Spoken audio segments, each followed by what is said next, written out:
السلام عليكم ورحمة الله وبركاته. إن الحمد لله نحمده ونستعينه ونستغفره ونعوذ بالله من شرور أنفسنا ومن سيئات أعمالنا من يهده الله فلا مضل له ومن يضلله فلا هادي له وأشهد أن لا إله إلا الله وحده لا شريك له وأشهد أن محمدا عبده ورسوله. يا أيها الذين آمنوا اتقوا الله حق تقاته ولا تموتن إلا وأنتم مسلمون. يا أيها الناس اتقوا ربكم الذي خلقكم من نفس واحدة وخلق منها زوجها وبث منهما رجالا كثيرا ونساء واتقوا الله الذي تساءلون به والأرحام إن الله كان عليكم رقيبا. يا أيها الذين آمنوا اتقوا الله وقولوا قولا سديدا يصلح لكم أعمالكم ويغفر لكم ذنوبكم ومن يطع الله ورسوله فقد فاز فوزا عظيما. أما بعد فإن خير الحديث كتاب الله وخير الهدي هدي محمد صلى الله عليه وسلم وشر الأمور محدثاتها وكل محدثة بدعة وكل بدعة ضلالة وكل ضلالة في النار. أعوذ بالله من الشيطان الرجيم. بسم الله الرحمن الرحيم. ومن أضل ممن يدعو من دون الله من لا يستجيب له إلى يوم القيامة وهم عن دعائهم غافلون. وإذا حشر الناس كانوا لهم أعداء وكانوا بعبادتهم كافرين.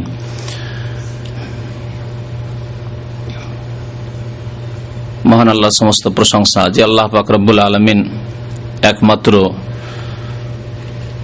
আমাদেরকে তার ইবাদত বন্দেগীর জন্য সৃষ্টি করেছেন।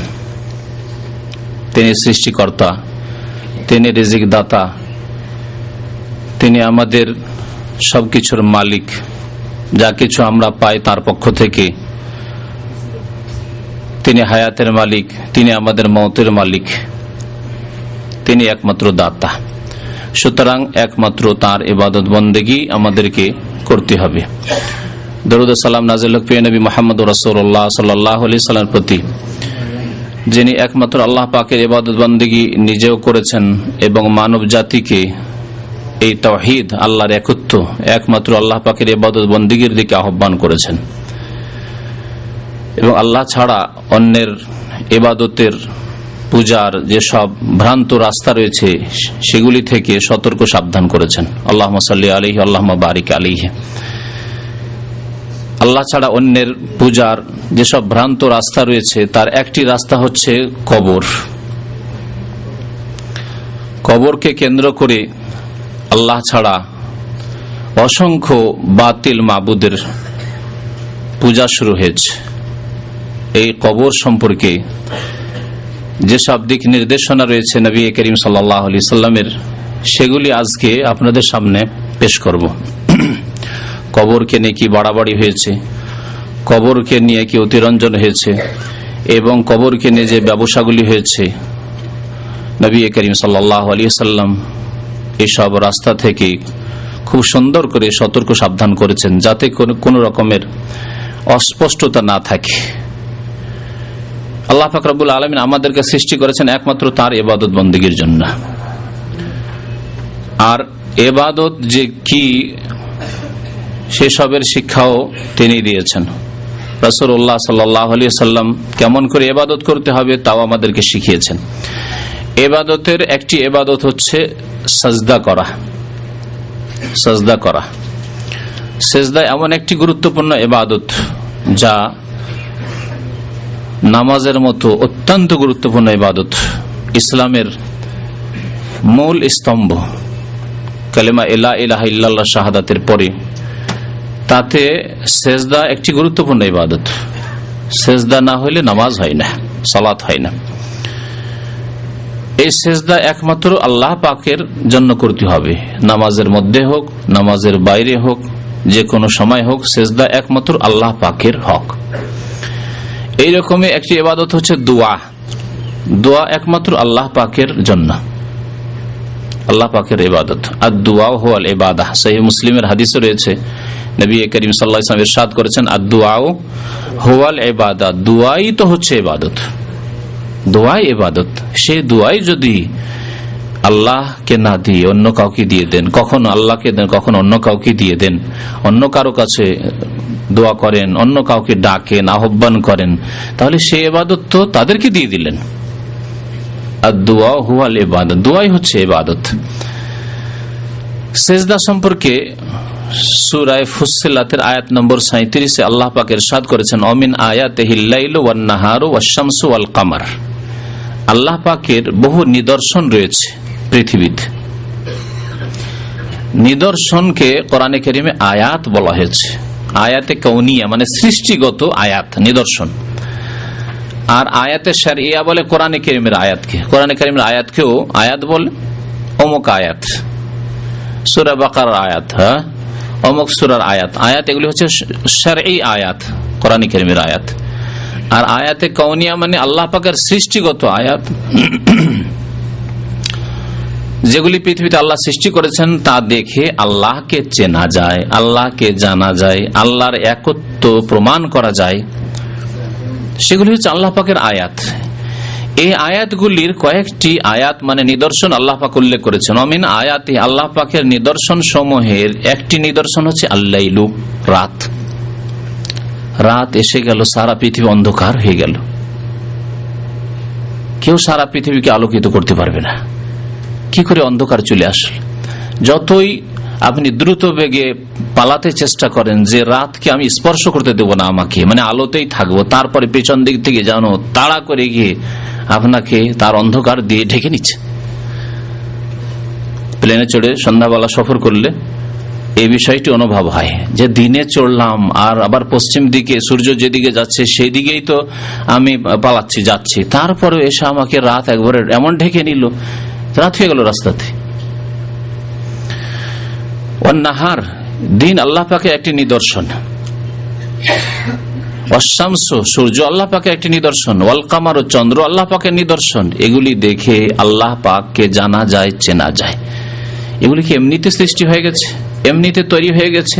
এসবের সৃষ্টিকর্তা কেউ নাই? অবশ্যই আছে। ছোটখাটো একটা বস্তু থাকলেও দেখলেও আপনি একেবারে সাথে সাথে বলবেন যে হ্যাঁ এটা কেউ তৈরি করেছে, কোন জায়গায় তৈরি হয়েছে। তাহলে এইসব বিশাল আল্লাহ পাকের সৃষ্টি এমনিতে সৃষ্টি হয়ে গেছে?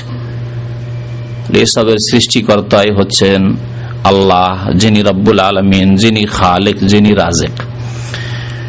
সুতরাং লা তাসজুদু লিশ-শামসি ওয়ালা লিল-কামার, তোমরা সূর্যকেও সিজদা করিও না আর চন্দ্রকেও সিজদা করিও না।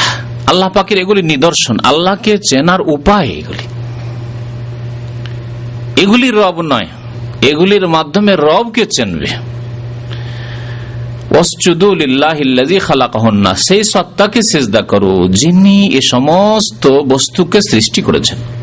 কয়েকটি আল্লাহ বড় বড় সৃষ্টি উল্লেখ করে দিয়ে বাকি সৃষ্টির দিকে ইঙ্গিত করে দিয়েছেন। সব কিছুকে আল্লাহ পাক সৃষ্টি করেছেন, সুতরাং তাকেই তোমরা সিজদা করবে। ইন কুনতুম ইয়াহু তা'বুদুন, যদি তোমরা একমাত্র তার ইবাদত বন্দেগী করতে চাও, যদি তোমরা তার ইবাদত বন্দেগীকারী হও, আল্লাহ পাকের ইবাদত যদি করতে চাও, তাহলে একমাত্র আল্লাহ পাককে সিজদা করবে। তাহলে সিজদা আল্লাহকে করতে হবে।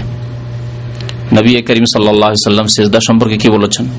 যে পৃথিবীতে কোন ব্যক্তি যদি অপর ব্যক্তিকে সিজদা করার অনুমতি পেত, লাউ কুনতু আমরু আহাদান আইয়াসজুদা লিআহাদিন লা আমারতুল মারআহ, আমি যদি কোন ব্যক্তিকে সিজদার অনুমতি দিতাম অন্য কারো জন্য, লা আমারতুল মারআতা, তাহলে স্ত্রীকে, নারীকে আদেশ করতাম, অনুমতি দিতাম, আনতাসজুদা লিজাওজিহা, যে তুমি তোমার স্বামীকে সিজদা করতে পারো।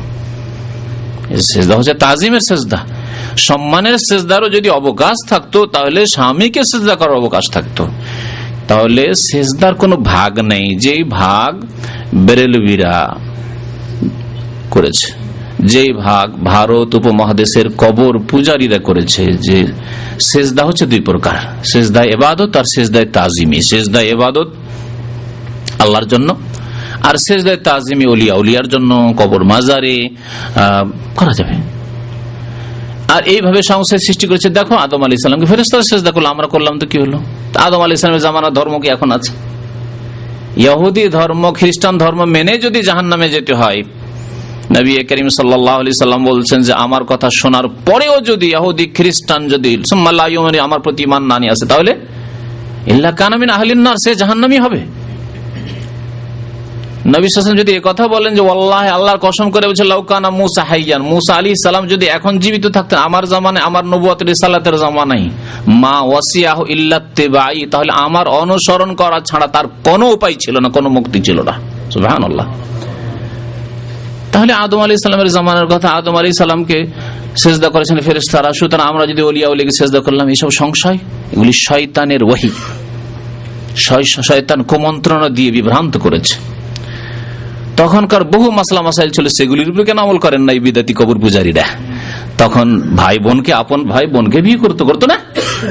আদম আলাইহিস সালামের ছেলে মেয়ে, এক ছেলে আর এক মেয়েকে বিয়ে করবে আজকাল কবর পূজারী বেরেলবিরা। এরকম বহু বিষয় রয়েছে। সামনের দিকে একটু এগিয়ে চলে আসেন, জায়গা পেছনে কম হচ্ছে।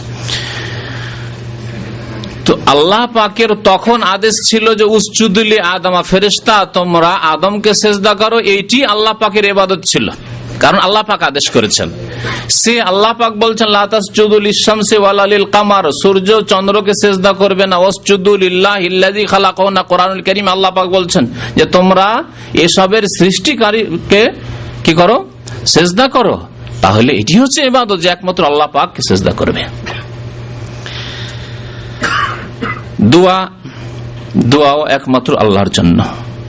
এই দুই একটি আয়াত এই জন্য বলছি কবর সংক্রান্ত যদিও আলোচনা, কারণ কবরের কাছে এগুলি হয়।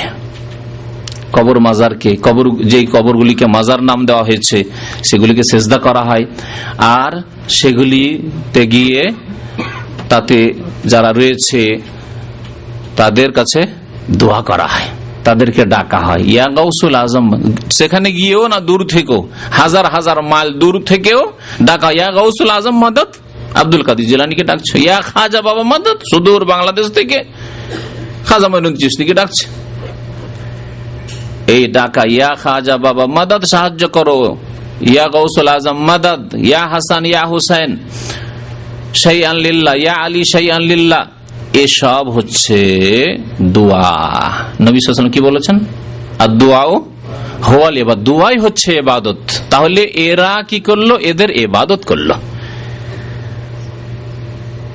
এদের ইবাদত করলো, যাদেরকে ডাকলো, আহ্বান করলো, তাদের ইবাদত করলো। আল্লাহ পাক ইরশাদ করেছেন সূরা জিনের আয়াত নম্বর 18-তে, ওয়া আন্নাল মাসাজিদা লিল্লাহি ফালা তাদউ মা আল্লাহি আহাদা, নিশ্চয়ই মসজিদ সমূহ আল্লাহর জন্য, একটি অর্থ এর। আর একটি অর্থ হচ্ছে মাসাজিদ সিজদার স্থান আল্লাহর জন্য, মসজিদই হচ্ছে সিজদার স্থান, এই জন্য মসজিদকে মসজিদ বলা হয়। সিজদার স্থান আল্লাহর জন্য, এ সারা পৃথিবী আল্লাহর।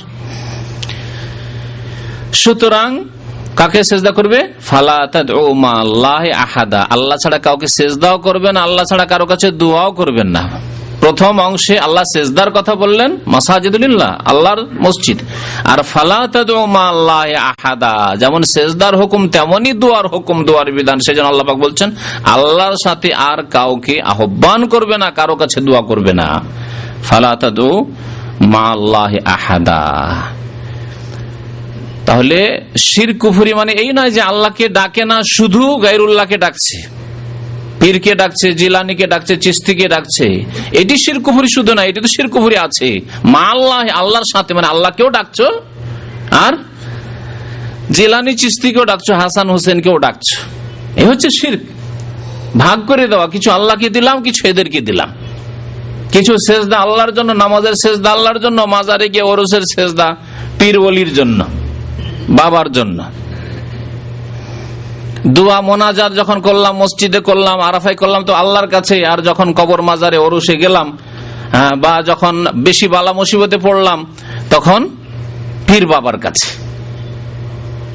ফালা তাদউ মা আল্লাহ, আল্লাহর সাথে অন্য কাউকে আহ্বান করিও না, অন্য কাউকে ডাকিও না, অন্য কারো কাছে দোয়া করিও না আল্লাহর সাথে। কত স্পষ্ট আয়াত আল্লাহ পাক রব্বুল আলামিনের, যে একমাত্র আল্লাহকে ডাকতে হবে। আরো আল্লাহ পাক এদের অজ্ঞতার কথা উল্লেখ করেছেন, যারা আল্লাহর সাথে অন্যকে ডাকে, অন্যর কাছে আহ্বান করে, অন্যর কাছে দোয়া করে, তাদের সম্পর্কে আল্লাহ বলছেন ওমান আদাল্লু মিম্মান ইয়াদউ মিন দুনিল্লাহ, ওদের চাইতে আর অধিক পথভ্রষ্ট, অধিক পথভ্রষ্ট। আদাল্ল ইসিম তাফজিলের শেগা, দল মানে হচ্ছে পথভ্রষ্ট, আর আদাল্ল মানে ওর চাইতে বড় পথভ্রষ্ট আর কেউ নেই। ওমান আদাল্লু মিম্মান ইয়াদউ মিন দুনিল্লাহ, আল্লাহকে ছেড়ে দিয়ে যারা অন্যকে ডাকে, অন্যের কাছে দোয়া করে, তার চাইতে অধিক পথভ্রষ্ট আর কি আছে? মানে ওর চাইতে বড় গোমরা, পথভ্রষ্ট, মুশরিক আর কেউ নেই। ও হচ্ছে বড় মুশরিক, বড় গোমরা, বড় পথভ্রষ্ট, বড় বিভ্রান্ত। কে সে? মাল্লা যারা আল্লাহকে বাদ দিয়ে অন্যকে ডাকে। কাকে ডাকে? এমন ব্যক্তিদেরকে ডাকে মাল্লা ইয়াস্তাজিবু লাহু ইলা ইয়াউমিল কিয়ামা, যারা তাদের ডাকে কিয়ামত পর্যন্ত সাড়া দিতে পারবে না। আল্লাহ পাক বলছেন যে এরা জিলানি, চিশতি, শাহজালাল, আটরসি, যে কোনো জায়গার কবরে যারা চলে গেছে তারা হোক, অথবা অন্য মূর্তি প্রতিমা হোক, এরা কিয়ামত পর্যন্ত সাড়া দিতে পারবে না। বাস্তব সত্য। মাল্লা ইস্তাজিবু লাহু ইলা ইয়াউমিল কিয়ামা, সাড়া দেওয়া হচ্ছে যে, সাড়া দেওয়া মানে হচ্ছে শুনলো, আর শোনার পরে বললো যে বাবা ঠিক আছে, তোমার কাজ হয়ে যাবে, যাও। এটা হচ্ছে সাড়া দাও। সাড়া দিতে পারবে না আল্লাহ বলছেন। আর শুধু তাই নয়, আল্লাহ বলছেন ওয়াহুম আন দুআইহিম গাফিলুন, সাড়া দেওয়া তো দূরের কথা, এমন কি তাদের কাছে যে দোয়া করা হচ্ছে, তাদেরকে যে ডাকা হচ্ছে যে শাহজালাল বাবা আমার রোগ ভালো করে দাও, আমার ছেলের রোগ ভালো করে দাও, আমার ছেলেটার হেফাজত করিও, আমার মেয়েটার বিবাহের ব্যবস্থা করে দাও, ভালো একটা ছেলের ব্যবস্থা করে দাও, এই যে বাবা বাবা বাবা ডাকছেন, ওয়াহুম আন দুআইহিম গাফিলুন, এই আহ্বান থেকে, দোয়া থেকে তারা গাফিল, অনবহিত, কোনো খবর নেই, বেখবর। কত স্পষ্ট কোরআন কারীমের কথা। এজন্য আল্লাহ পাক কোরআন কারীম সম্পর্কে বলছে ইন্না হাযাল কুরআনা ইয়াহদি লিল্লাতী হিয়া আকওয়াম, নিশ্চয় এই কোরআন এমন একটি পথের দিকে আহ্বান করে যা সুষ্ঠু, আকওয়াম, সোজা পথ। সোজা পথ, সোজা যদি পথ থাকে, যে একটা রাস্তা ধরে নেন 91 থেকে, তারপরে তো এদিক ডানে বামে রাস্তা গিয়েছে 2-4টা রাস্তা, না কোনো রাস্তা নেই, একটি রাস্তা সোজা, একবারে রাজপথ, সোজা এই পথ ধরেন আর একেবারে গন্তব্যস্থান আপনার সামনে, রাস্তার শেষে আপনার গন্তব্যস্থান জান্নাত। এই কোরআন সেই পথের দিকে আহ্বান করে, সেই পথের দিক নির্দেশনা দেয়। সূরা আহকাফ আয়াত নম্বর 5, তারপরের আয়াতে আল্লাহ পাক বলেন ওয়াইযা হুশিরান নাসু কানু লাহুম আদাআন, যখন মানুষকে কিয়ামতের দিনে সমবেত করা হবে হাসরের মাঠে, ওয়াইদা হুশিরান নাস, ওই জন্য হাসর বলে আমাদের বাঙালি ভাইরা, কি বলে হাসর? হাসর মানে সমবেত করা, একত্রিত করা। আল্লাহ পাক জমা করবেন সারা বিশ্বের মানুষকে, সাদা কালো সব, মুমিন কাফের সব একত্রিত হবে সেই দিন, বিচার দিবস। ওয়াইদা হুশিরান নাস, নাস মানব জাতিকে, মুসলিম হোক আর কাফের হোক, কানু লাহুম আদাআন, এই যাদেরকে পীর, বাবা, খাজা আর গৌস আর কুতুব আর আবদাল বানিয়ে তাদের কাছে দোয়া করেছো, তাদেরকে আহ্বান করেছো, তাদেরকে সেজদা করেছো, কানু লাহুম আদাআন, এরা তাদের শত্রু হয়ে যাবে। বন্ধু হবে না, যাদেরকে বলেছিল ওলি ওলিউল্লাহ বন্ধু হবে তোমাদের, না, শত্রু হয়ে যাবে তোমাদের। তারা যদি সৎ থেকে থাকেন, এখানে মনে রাখবেন যে যেসব কবরের পূজা হচ্ছে সেগুলি 2 ভাগে বিভক্ত। কিছু কবর আছে যেগুলিতে আল্লাহর নেক বান্দাই দাফন হয়েছে, তারা আল্লাহর নেক বান্দা ছিলেন, কোরআন সুন্নাহর অনুসারী ছিলেন, তারাই শিরক কুফরির আদেশ করেননি, এর জন্য উৎসাহিত করেননি, এসব শিরক কুফরির রাস্তা দেখাননি। কিন্তু তাদের মরে যাওয়ার পরে ইনকাতা আমল, তাদের আমল বন্ধ হয়ে গেছে, জবান বন্ধ হয়ে গেছে, কথা বলতে পারেন না, তাদের জবরদস্তি করে পূজা শুরু হয়ে গেছে কবর পাকা করে। এরা রাহিমাহুমুল্লাহ তাআলা, আল্লাহর রহমত তাদের উপর নাজিল হোক, এক দল যারা সত্যি আল্লাহর ওলি, কিন্তু আল্লাহর ওলির কাছে চাওয়ার জন্য, আল্লাহর ওলি তা আল্লাহর কাছে পাবেন, তাদের কাছ থেকে আমাদের কিছু পাওয়ার নেওয়ার নেই। এতটুকু আছে যে তারা যেই পথে গিয়ে আল্লাহর ওলি হয়েছেন সেই পথের অনুসরণ করে, সেই রাস্তায় চলে কোরআন অনুসরণ করে আমরাও আল্লাহর ওলি হওয়ার চেষ্টা করব। সোজা, খুব স্পষ্ট কথা। দুই নম্বরে আছে কিছু লোক যারা আল্লাহর ওলি ছিল না, আউলিয়া উল্লাহ ছিল না, আউলিয়া রহমান ছিল না, আউলিয়া শয়তান ছিল না, ভণ্ড ছিল এরা শিরক কুফরির তালিম দিয়েছে। সুফিবাদের ওয়াহাদাতুল ওজুদ আর হুলুল, আল্লাহ আমার মধ্যে চলে আসে, আল্লাহ মকলের মধ্যে চলে আসে, আমরা পৃথিবী বিচরণ করি, পৃথিবী দেখতে পাই, এই সেই সব ভণ্ডামির শিক্ষা দিয়েছে যেগুলি কোরআন সুন্নায় নেই। এবং আমরা আল্লাহ পর্যন্ত পৌঁছে গেছি, আমরা ফানা হয়ে যাই, লয় হয়ে যায়, বিলীন হয়ে যায় ইত্যাদি, এসব শিরক কুফরি ভ্রান্ত মতবাদের শিক্ষা দিয়ে যারা মারা গেছে এবং তাদের কবর মাজারে পূজা হয়ে গেছে, এদের সম্পর্কে কোরআনে কারীমের ওই আয়াত ফিট হবে যে আয়াতে আল্লাহ পাক বলে এদের সম্পর্কে এবং মূর্তিগুলি সম্পর্কে, প্রতিমা সম্পর্কে। আল্লাহ পাক বলছে ইন্নাকুম ওয়া মা তা'বুদুনা মিন দুনিল্লাহি হাসাবু জাহান্নাম, নিশ্চয় তোমরা হে মুশরিকরা, পৌত্তলিকরা, হে কবর পূজারীরা, হে কবরে সিজদাকারীরা, হে আল্লাহ ছাড়া অন্যের কাছে দোয়াকারীরা, ইয়া গাউসুল আজম মাদাদ, ইয়া খাজা বাবা মাদাদ, এসবকারীরা, ইন্নাকুম তোমরা, ওয়া মা তা'বুদুনা মিন দুনিল্লাহ, আল্লাহকে বাদ দিয়ে যেসবের তোমরা ইবাদত পূজা করেছো, এই ভণ্ডদের যারা ওয়াহাদাতুল ওজুদ আর হুলুল শিখিয়েছে, বায়েজিদ বোস্তামি আর হোসেন মানসুর হাল্লাজ আর ইবনে আরবি, এই ধরনের যারা ভণ্ড, যারা শিরক কুফরির তালিম দিয়েছে, রুমি, এইরকম যারা শিখেছে, শিরক কুফরির তালিম দিয়েছে আর মারা গেছে, তাদের কবরের পূজা করেছো, তারাও ইন্নাকুম ওয়া মা তা'বুদুনা মিন দুনিল্লাহ, তোমরা এই পূজাকারীরা আর তোমরা যেসব ভণ্ডদের পূজা করেছো, তাদের কবর পূজা করেছে, সেজদা করেছো, দোয়া করেছো তাদের কাছে, হাসাবু জাহান্নাম, জাহান্নামের তোমরা জ্বালানি হবে, ইন্ধন হবে। হাসাব মানে হচ্ছে ইন্ধন, জ্বালানি। আনতুম লাহা ওয়ারিদুন, তোমরা সকলে জাহান্নামে যাবে, সেই জাহান্নামের ঘাটে নামতে হবে তোমাদেরকে। ওয়ারিদুন,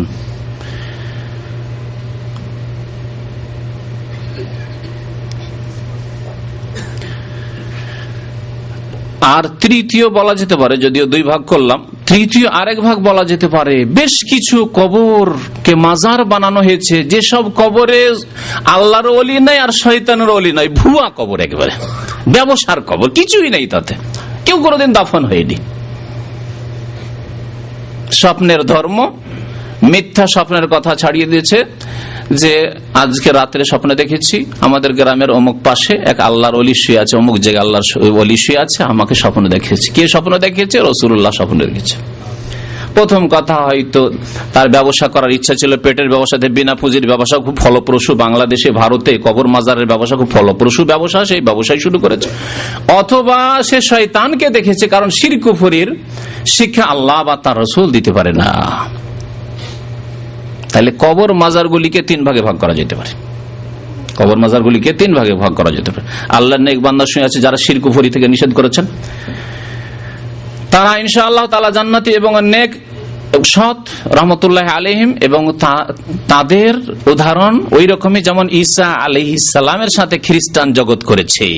কাল কিয়ামতে ঈসা আলাইহিস সালামকে আল্লাহ পাক রব্বুল আলামিন জিজ্ঞাসা করবেন, তাকে জবাবদিহি করতে হবে, তার শাসানিমূলক নয়। জিজ্ঞাসা করবেন এই খ্রিস্টান জগৎ যারা তৃতীয়বাদে বিশ্বাসী হয়ে কুফরি করেছে, শিরক করেছে, তাদেরকে শাসন করার জন্য এবং তাদেরকে দেখিয়ে দেওয়ার জন্য যে দেখো তোমাদের যে দাবি ছিল যে ঈসা আলাইহিস সালাম তোমাদেরকে এই ভ্রান্ত শিরক কুফরির তালিম শিক্ষা দিয়েছে, সেটা ভুল তোমাদের, এবং তোমরা জাহান্নামে, ঈসা আলাইহিস সালাম আমার সঠিক দিন তোমাদের পর্যন্ত পৌঁছিয়েছিল। ওয়াইজ ক্বাল আল্লাহু ইয়া ঈসা ইবনে মারইয়াম আনতা কুলতা লিন-নাস ইত্তাখিযুনি ওয়া উম্মি ইলাহাইন মিন দুনিল্লাহ। সূরা মায়েদায় আল্লাহ পাক রব্বুল শেষ রুকুতে ইরশাদ করছেন, শেষ রুকুর প্রথম আয়াত, ওয়াইজ ক্বাল আল্লাহু ইয়া ঈসা ইবনে মারইয়াম, যখন আল্লাহ পাক বলবেন কাল কিয়ামতে, হে ঈসা ইবনে মারইয়াম, মারইয়ামের ছেলে ঈসা, আনতা কুলতা লিন-নাস, তুমি কি মানব জাতিকে বলেছিলে, ইত্তাখিযুনি আমাকে, ওয়া উম্মি আমার মাকে, ইলাহাইন মিন দুনিল্লাহ আল্লাহর সাথে বা আল্লাহকে বাদ দিয়ে আমাদেরকে দুই এলাহ, দুই উপাস্য, দুই মাবুদ বানিয়ে নিও,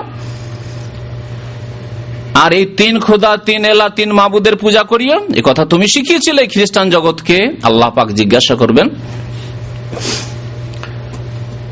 ঈসা আলাইহিস সালামকে। ঈসা আলাইহিস সালাম জবাব দেবেন, লম্বা কথা রয়েছে, সেদিকে ঢুকলে আমাদের আসল আলোচনা হবে না।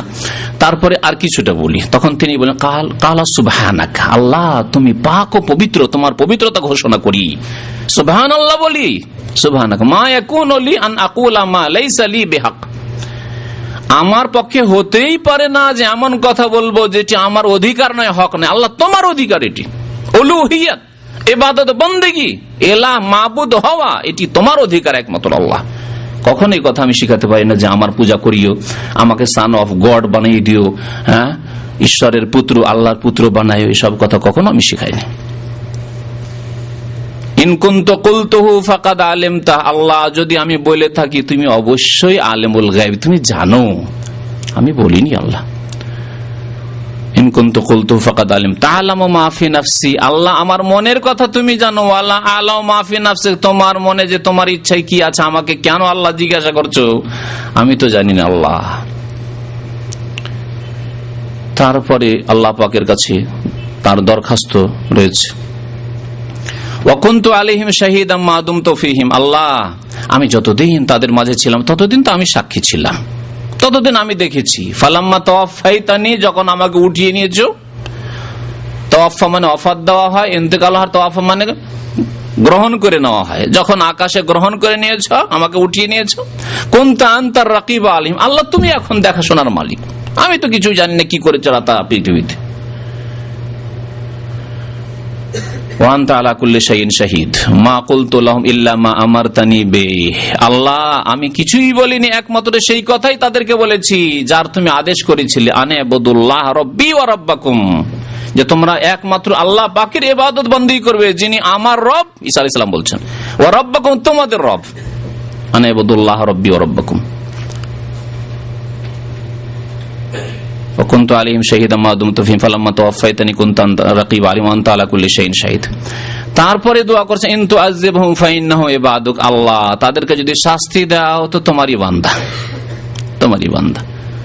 ওয়া ইন তাগফির লাহুম, আল্লাহ যদি তোমার কাছে মাফ থাকে, মার্জনা থাকে তাদের জন্য, তো আনতা আলা কুল্লি শাইইন কাদির, তাহলে তুমি সর্বশক্তিমান।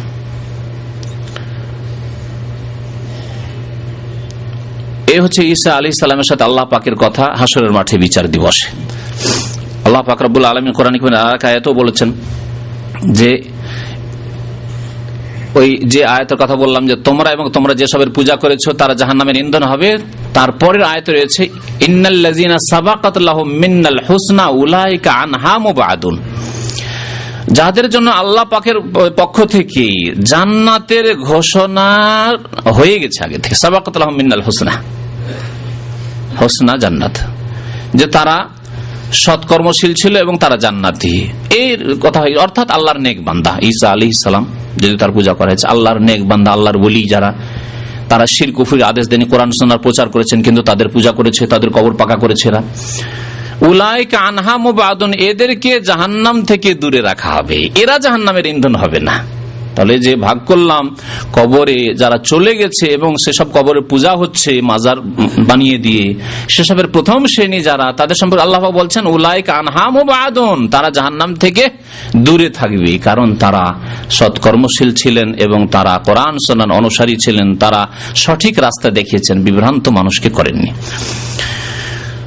আল্লাহ পাক রব্বুল আলামিন আরো সূরা ফাতিরের আয়াত নম্বর 13-14 তে ইরশাদ করেছেন ওয়াল্লাযিনা তাদউনা মিন দুনিহি মা ইয়ামলিকুনা মিন কিতমির, এই যে কবর মাজার পাকা করে তাদের কাছে নজরে নিয়াজ পেশ করা, মান্নত পেশ করা, খাসি মোরগ জবাই করা, আর সেখানে গিয়ে আশা রাখা কিছু পাবো, কিছু চাইবো, কিছু নেব, এসব যে আশা, এসব আশা হচ্ছে নিরাশা, এসব আশা হচ্ছে নিরাশা, কোনো আশা নেই, ভ্রান্ত কথা, মরিচিকা, সব হচ্ছে মরিচিকা।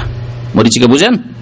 হ্যাঁ, নদীর চরে যে বালি থাকে আর চিক চিক চিক চিক করে দূর থেকে, বালি না পানি? হ্যাঁ, বালি, কিন্তু দূর থেকে মনে হয় যে পানি, একে বলে মরিচিকা। পানির আশায় যাচ্ছেন কিন্তু পানি পাচ্ছেন শুধু বালি আর বালি।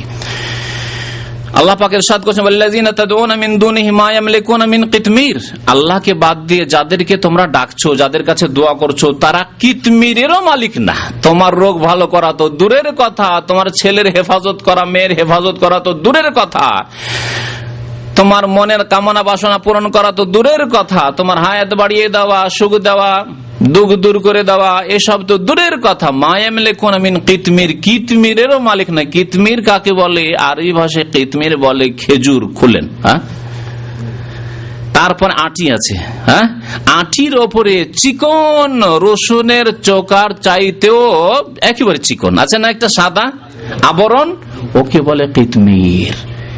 আব্দুল কাদের জিলানী, খাজা মঈনুদ্দিন চিশতি, শাহজালাল, অমক আর তমক, হাসান হোসেন, যে কোনো ব্যক্তি হোক না কেন, সত্যি আল্লাহর ওলি হোক অথবা মৃত্যুক আল্লাহর ওলি হোক, যে কেউ হোক না কেন, যাদেরকে তোমরা ডাকছো মা ইয়ামলিকুনা মিন কিতমির, ওই খেজুরের আটির ওপর যে আবরণ রয়েছে, চিকন আবরণ, সেই আবরণের মালিক ওটাও দিতে পারে না তোমাদেরকে, ওটাও দিতে পারে না তোমাদেরকে। খেজুর দেওয়া তো দূরের কথা। মা ইয়ামলিকুনা মিন কিতমির। তারপরে আল্লাহ পাক বলছেন ইন তাদউহুম, তাদেরকে যদি ডাকো, বলো খাজা বাবা মাদাদ, শাহজালাল বাবা উদ্ধার করো, হ্যাঁ, ইয়া গাউসুল আজম, মহান উদ্ধারকারী গাউসুল আজম জিলানী, শাইয়ান লিল্লাহ, আল্লাহর রাস্তায় কিছু দাও। লা ইয়াসমাউ দুআআকুম, প্রথম কথা তোমাদের ডাক শোনেন না তারা। কত স্পষ্ট কোরআন কারীমের কথা, লা ইয়াসমাউ দুআআকুম, শোনেন না তোমাদের ডাক।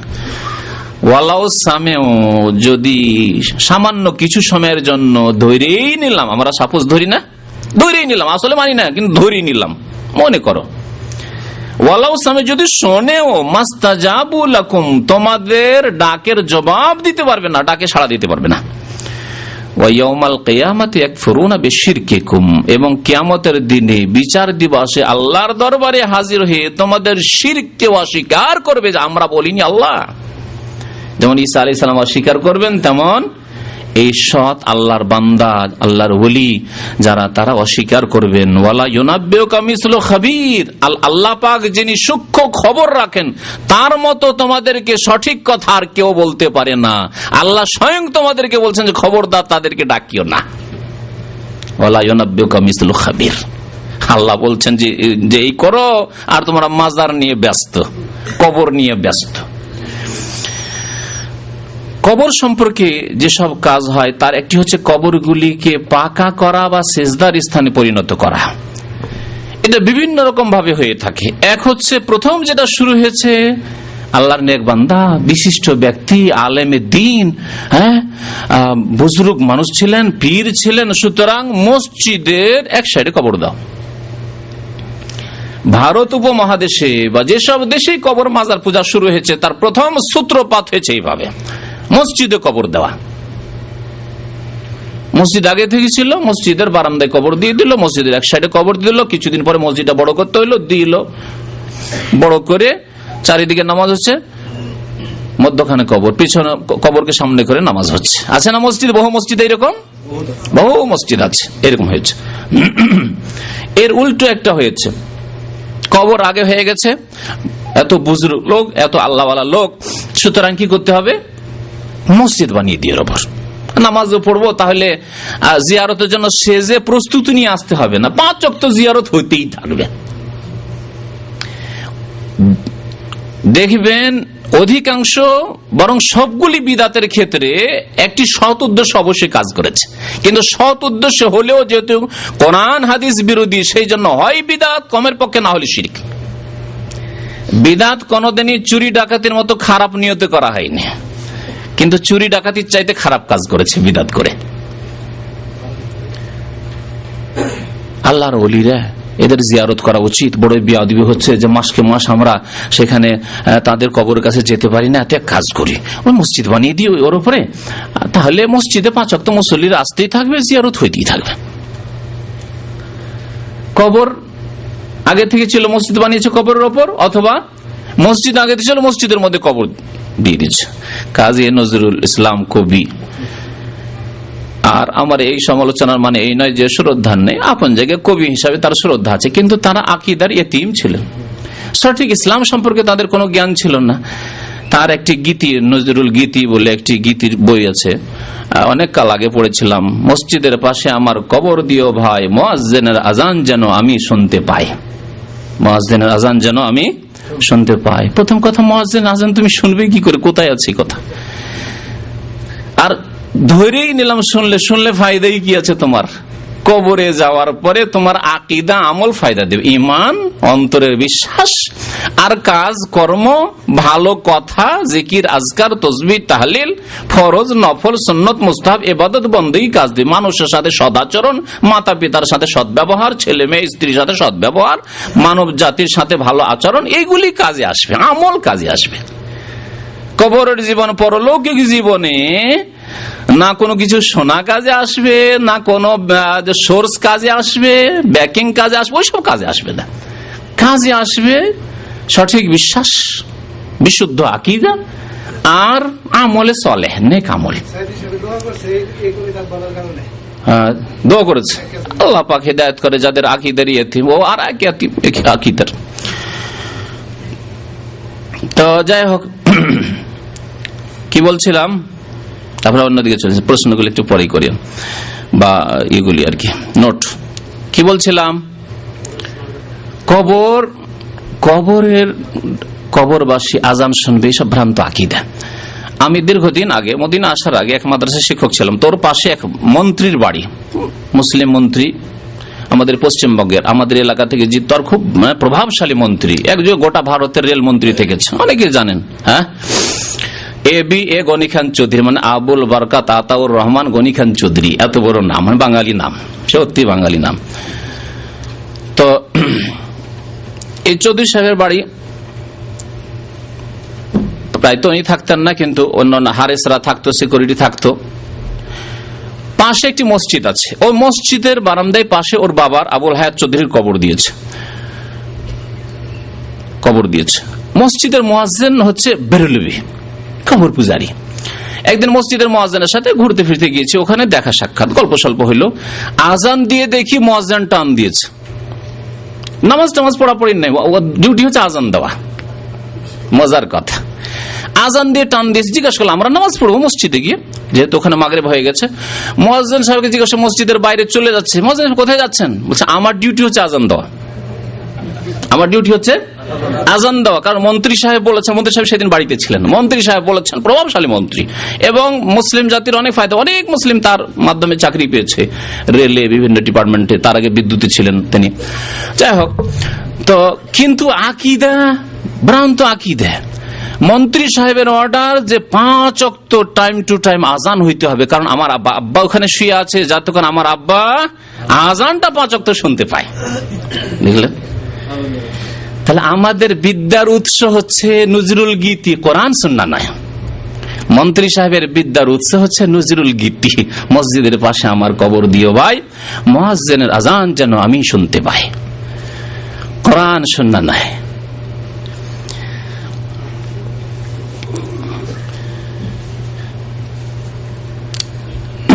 তো মসজিদ বানানো হয়েছে কবরগুলিকে, মসজিদ বানানো হয়েছে কবরগুলিকে। আর এটা সাধারণত প্রভাবশালী যাদের পার্থিব ক্ষমতা আছে তারা এরকম কাজ করেছে, যাদের দল ভারী অথবা শাসক তাদের ফেভারে তারা এই কাজগুলি করেছে।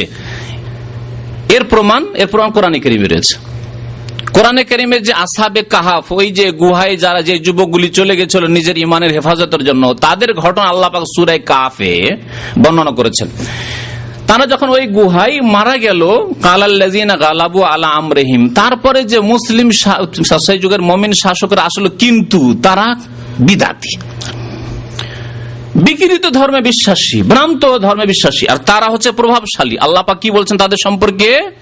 ইতিহাসের একটি অংশ তুলে, কালাল্লাযিনা গালাবু আলা আমরিহিম, ওই লোকেরা বলল যারা সেই দেশের প্রভাবশালী, ক্ষমতাসীন।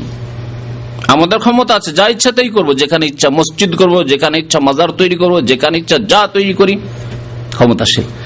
লানাত্তাখিযান্না আলাইহিম মসজিদা, এই গুহার ওপর, কাহাফের ওপর কি করব? মসজিদ তৈরি করব। কবর পূজা কেমন ভাবে শুরু হচ্ছে দেখুন, কবর পূজা কেমন ভাবে শুরু হচ্ছে। তো যাদের কাছে ক্ষমতা রয়েছে, সংখ্যারই ক্ষমতা হোক, আর ধন দৌলতের ক্ষমতা হোক, আর প্রশাসনের ক্ষমতা হোক, যে কোনো ক্ষমতা হোক, এরাই কিন্তু এই কাজগুলি করেছে। মসজিদ তৈরি করা, এ সম্পর্কে ইসলাম কি শিখায় আপনাকে আমাকে? ইসলামের রাসূল আমাদের প্রিয় নবী মুহাম্মদুর রাসূলুল্লাহ সাল্লাল্লাহু আলাইহি ওয়াসাল্লাম কি বলেছেন এই সম্পর্কে শুনুন। আন আয়েশা রাদিয়াল্লাহু আনহা, মা আয়েশা রাদিয়াল্লাহু তাআলা আনহা বর্ণনা করেছেন, কালাত বলছেন, লাম্মা ইশতাকান নবী সাল্লাল্লাহু আলাইহি ওয়াসাল্লাম, যখন নবী করিম সাল্লাল্লাহু আলাইহি ওয়াসাল্লাম অসুস্থ হয়ে পড়লেন, যাকারাত বাযু নিসাই কানিসাতান রাআইনাহা বিআরদিল হাবাশা, তার কয়েকজন বিবি তারা একটি গির্জার কথা উল্লেখ করলেন নবী সাল্লাল্লাহু আলাইহি ওয়াসাল্লামের সামনে, যা তারা দেখেছিলেন হাবশা দেশে, মানে আবেসিনিয়ায়, বর্তমান এরিট্রিয়া যেটাকে বলছে, ইথিওপিয়া ভাগ হয়ে এরিট্রিয়া যেটা হয়েছে সেখানে আসলে সূক্ষ্ম, কিন্তু ইথিওপিয়া বলা হয় তখন বৃহৎ ইথিওপিয়ায়, আর ইথিওপিয়ার একটা অংশ হচ্ছে এরিট্রিয়া। তো এই এলাকা হচ্ছে হাবাসা, লোহিত সাগর পার হলে আপনার জেদ্দার কাছাকাছি, লোহিত সাগর পার হলে ওইদিকে আপনার ইথিওপিয়া আসবে। হাবাসা পুরনো নাম হচ্ছে তার হাবাসা। এই হাবাসা দেশে নাজাসির দেশ, খ্রিস্টান বাদশা ছিলেন, একজন তাদের মুসলিম হয়েছিলেন বাদশা নাজাসি। সেই গির্জার নাম ছিল ইউকালুলাহ মারিয়া, গির্জার নাম ছিল মারিয়া গির্জা। যেমন আজকাল খ্রিস্টানদের মধ্যে মেরি নামটি আছে না, ওই মারিয়াটাই হচ্ছে, মেরিটি হচ্ছে মারিয়ার বিকৃত রূপ। তো গির্জার নাম ছিল মেরি বা মারিয়া গির্জা। ওয়াকানাত উম্মু সালামা ওয়া উম্মু হাবিবা রাদিয়াল্লাহু আনহুমা আতাতা আরদাল হাবাসা, উম্মে সালামা এবং উম্মে হাবিবা রাদিয়াল্লাহু আনহুমা দুইজনের নবী সাল্লাল্লাহু আলাইহি ওয়াসাল্লামের পরে বিবি হয়েছিলেন, উম্মাহাতুল মুমিনিন। তারা তাদের আগের স্বামীদের সাথে হাবাসা হিজরত করে চলে গেছিলেন মক্কার পৌত্তলিক মুশরিক কুরাইশদের জুলম অত্যাচার থেকে বেঁচে থাকার জন্য। যে মক্কা ছেড়ে যদি হিজরত করে চলে যায়, নবী সাল্লাল্লাহু আলাইহি ওয়াসাল্লামের অনুমতিও চলে যেত, এমন একটা দেশ আছে লোহিত সাগরটা পার হয়ে যদি তোমরা চলে যাও, তাহলে সেখানে এই জালেম কাফেররা মক্কার পৌঁছিতে পারবে না, তোমাদের উপর জুলম অত্যাচার করতে পারবে না। সেখানে ন্যায়পরায়ণ বাদশা রয়েছে, সে যদিও খ্রিস্টান, কিন্তু তোমাদের উপর সেখানে জুলম হবে না, যেতে পারো সেখানে। তাদের স্বামীরা চলে গেছেন, স্বামীদের সাথে উম্মে সালামা রাদিয়াল্লাহু তাআলা আনহা, উম্মে হাবিবা রাদিয়াল্লাহু তাআলা আনহা হিজরত করে চলে গেছিলেন আতাতাহা আরদাল হাবাসা ফাযাকারাত মিন হুসনিহা ওয়া তাসাওয়িরা ফিহা।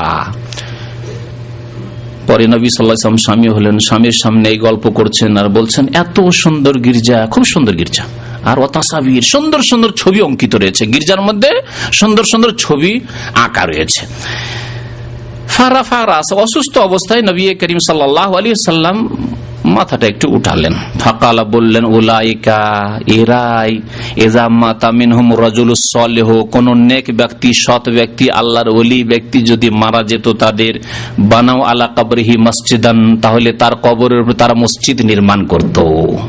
তাহলে কবরের উপর মসজিদ নির্মাণ করা এই মুসলিম জাতির বিদাতিরা কার কাছ থেকে শিখেছে? খ্রিস্টানদের কাছ থেকে শিখেছে।